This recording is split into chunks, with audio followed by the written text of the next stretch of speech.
Hello, welcome to podcast Infinite Cloud. Nah, balik lagi nih bareng saya Saskia di sini. Nah, sekarang kita udah masuk ke episode ketiga. Gak kerasa banget ya, cepat waktunya. Dan sekarang udah masuk ke episode ketiga aja. Di episode kali ini kita bakalan bahas dengan topik kolaborasi produktif di era new normal. Nah, pemerintahan kan sekarang memang lagi persiapan untuk new normal. So, kita sebagai para pendengar yang baik harus tahu juga apa itu new normal, bagaimana cara penyesuaiannya. Nah, itu semuanya bakalan dibahas semua di episode kali ini. Mungkin ada yang udah tahu atau belum tahu apa itu new normal dan gimana sih cara penyesuaian atau persiapan yang harus kita lakuin. Saya di sini nggak mungkin sendiri. Di sini saya udah bareng sama Mas Agusto dari Infinite Cloud ya tentunya. Jadi Mas Agusto ini merupakan salah satu tech enthusiast juga nih. Halo Mas Agusto, gimana nih kabarnya nih sekarang nih? Apa kabar, Cak? Baik. Alhamdulillah baik juga nih sama nih. Gimana nih Mas keadaannya di situasi pandemi ini nih? Ya, suasana sekarang ya lagi social distancing. Jadi kita hanya di rumah, work from home, kerja di rumah dan ya online aja seperti waktu biasa kerja, cuma ya terbagi menjadi tidak pernah ketemu orang sekarang tidak pernah ketemu orang dari itu, kita semua melakukan dari online aja. Betul banget ya, kita udah lama juga ya work from home selama masa pandemi ini. Nah, ngelihat kondisi sekarang ini nih Mas, kita kan sekarang lagi persiapan buat new normal ya. Mungkin boleh dijelasin ya oleh Mas Agusto, apa sih new normal itu dan mungkin pengaruhnya atau impact-nya kepada para pegawai itu apa gitu. Bagaimana cara kita penyesuaian dalam bekerja? Nah, tadi kan kita sudah bahas mengenai social distancing. Nah, new normal itu adalah ya social distancing. Jadi kita membatasi diri untuk bertemu dengan beberapa rekan-rekan kita atau teman-teman atau klien atau siapapun yang biasanya selalu berhubungan kerja dengan kita. Jadi segala hal yang kita lakukan itu kita lakukan lagi via online atau biasanya kadang-kadang kita seperti kita WhatsApp atau kita SMS dia bagaimana kabarnya atau gimana, atau juga kita melakukan via email. Seperti itu sih. Oke. Berarti kita kan sebetulnya perlu ya, alat atau sebuah platform gitu yang bisa membantu kita secara real time untuk komunikasi dan juga bekerja ya dengan rekan-rekan kerja kita. Betul. Jadi ya saya sebagai Microsoft enthusiast di IT ya saya menggunakan Microsoft Teams sekarang. Bisa misalnya kalau bayangan Caca misalnya sekarang misalnya menggunakan seperti WhatsApp gitu kan. Itu cuma hanya bisa SMS saja atau WhatsApp atau pesan doang dan kirim dokumen ke grup atau ini. Nah, Microsoft Teams itu sendiri melingkupi itu semua. Jadi kita bisa melakukan chatting kepada teman atau kepada grup, kita bisa men-sharing dokumen kita, dan juga kita kalau misalnya mau real time untuk melakukan online meeting atau diskusi, itu kita bisa melakukan video call, seperti itu. Oh, dan semua fitur itu berarti dalam satu platform ya? Betul, satu platform di Microsoft Teams tersebut.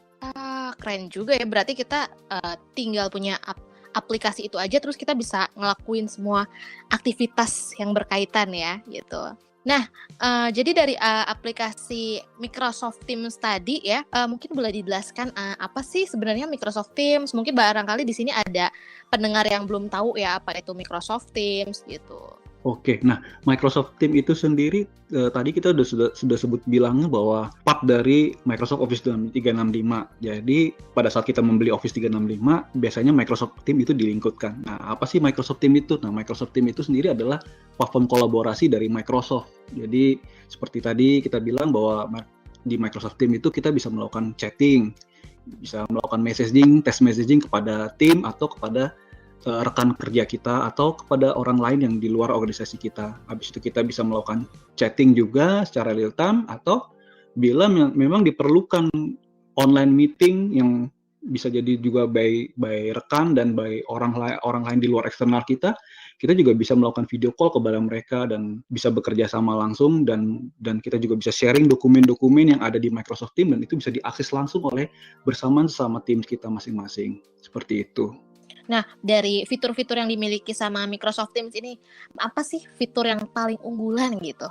Fitur unggulan dari Microsoft Teams adalah kolaborasi. Jadi diharapkan semua tim yang di dalam tim, atau kita kalau kadang-kadang kita sebutkan channel ya dalamnya, misalnya ada channel marketing gitu. dalam channel marketing itu ada misalnya ada si grup, ada orang si A, si B, si C, dan si D.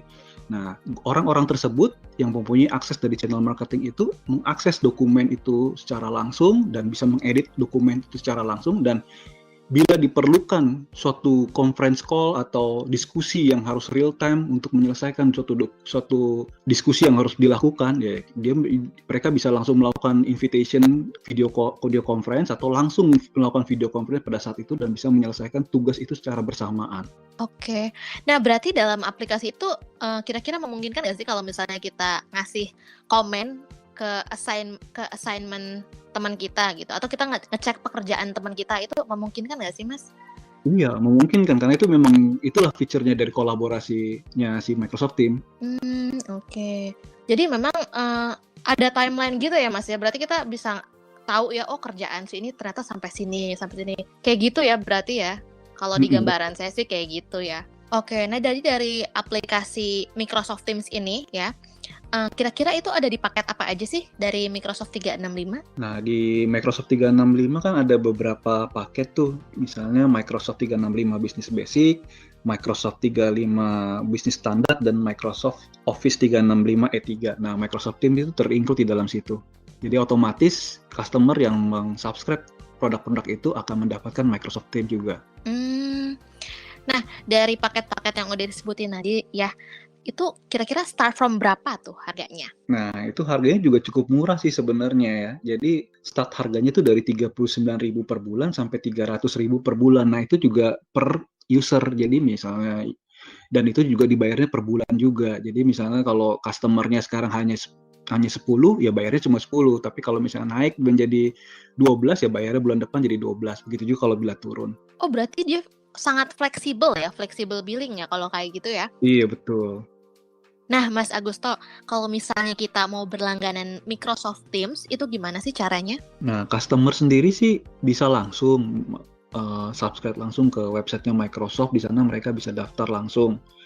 Nah, tetapi kami, Infinis Cloud, sebagai salah satu reseller Office 365, kami juga bisa membantu untuk customer untuk subscribe Office 365. Nah, selain kami juga membantu mereka untuk melakukan subscription, kami juga akan membantu melakukan assessment terhadap produk Microsoft apa yang diperlukan oleh customer itu sendiri sesuai dengan kebutuhan mereka yang pada saat ini. Seperti itu. Jadi kita bisa dipandu dan diarahkan juga ya, cocoknya kira-kira pakai paket yang mana nih, sesuai sama kebutuhan kita kan berarti ya kalau kayak gitu? Iya, jadi kalau misalnya selain assessment juga, kita juga bisa membantu untuk migrasi data-data mereka yang dulunya di platform lain untuk pindah ke Office 365 semua. Oh, jadi kalau misalnya kita punya data di platform lain misalnya, jadi itu bisa dibantu dimigrasikan ya untuk data-datanya? Iya, jadi kita usahakan bahwa customer itu pada saat pindah ke Office 365 itu sudah smooth dan sudah langsung bisa menggunakan semua fitur-fitur yang ada dari Office 365 itu sendiri, dan termasuk Microsoft Teams-nya. Oke. Nah, berarti kan tadi dijelasin juga ya, kalau dari Infinis Cloud kan bisa bantu untuk migrasi data juga. Kalau sekiranya dari sisi pengguna ada kendala atau misalnya error, itu bakal dibantu juga, Mas? Nah, itu untungnya menggunakan reseller, dan kami juga sebagai reseller di Infinis ya, kita akan membantu untuk menangani segala masalah yang dari customernya. Tapi bila misalnya customernya tadinya langsung ke Microsoft, mungkin mereka harus eskalasi langsung ke Microsoft. Nah, tapi kalau dari kami, mereka akan eskalasi ke Infinis, dan Infinis bila memang hal itu memang tidak bisa dilakukan oleh tim kita, misalnya memang itu adalah masalah kendala yang cukup rumit, ya kita sendiri akan melakukan eskalasi ke Microsoft. Tapi kalau bila memang itu case-nya memang cukup bisa langsung kita kerjakan, nanti kan langsung kita kerjakan. Nah, kalau misalnya kita mau ada komplain atau bukan komplain, maksudnya kendala ya, ada kendala gitu, ada keluhan kayak gitu-gitu, berarti kita bisa reach out ke layanan Infinis Cloud ya. Itu kita bisa kontak ke siapa sih? Apa ke customer care atau kemananya mungkin, Mas? Iya, bisa langsung aja kontak ke customer care atau nanti langsung ke account manager yang sudah berhubungan dengan customernya. Nanti bisa langsung. Kalau standby-nya berarti itu 24/7 nggak sih, Mas, kalau buat layanan seperti itu? Ya, kita berusaha terbaik lah untuk customer. Semoga supaya bisnisnya dia selalu jalan terus. Ih, keren banget ya berarti. Berarti emang full support banget ya buat pelanggan, kita bakalan bisa kontak di luar jam kerja juga ya kalau misalnya ada kendala atau misalnya mau ada pertanyaan gitu. Oke, setelah kita ngobrol-ngobrol nih sama Mas Augusto, sekarang kan pasti kita udah tahu ya, apa sih itu Microsoft Teams, bagaimana sih fitur-fiturnya gitu kan, dan juga bagaimana cara berlangganannya gitu. Nah, jadi dengan Microsoft Teams ini membantu kita buat ngejalanin kerjaan tanpa harus sering-sering ke kantor. Jadi kerjaan beres, kita juga bisa lebih maksimal dalam komunikasi gitu kan, dan lebih hemat energi juga tentunya. Nah, dari Mas Agusto mungkin ada yang mau disampaikan? Silahkan. Ya, paling kita juga dalam masa pandemi ini kita harus jaga kesehatan dan mematuhi semua peraturan-peraturan pemerintah yang ada mengenai social distancing. Habis itu kita selalu keep positif bahwa pandemi ini jangan selesai dan selalu berkolaborasi. Itu aja. Betul-betul. Saya juga berharapnya sama sih. Jadi harus tetap percaya bahwa pandemi ini bakalan segera dapat dilewati gitu kan. Dan kita juga harus jaga kesehatan ya, dan juga tetap mematuhi semua prosedur yang disarankan oleh pemerintah. Mungkin sekian dulu aja ya episode ketiga podcast Infinis Cloud ya. Kita harus tetap semangat, menjaga kesehatan, dan sampai jumpa di podcast lainnya.